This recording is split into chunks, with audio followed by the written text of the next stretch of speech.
கருவிகள் 96 கலந்து விளையாடினதை இருவிழியால் பாராமல் இடழிந்தேன் பூரணமே.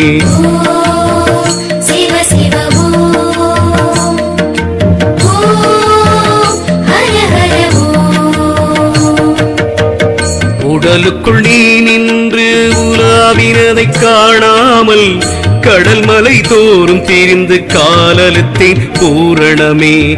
எத்தேச காலமும் நாம் இரவாதிருப்பம் என்று உற்றுணைத்தம் பாராமல் உருவழிந்தேன் பூரணமே.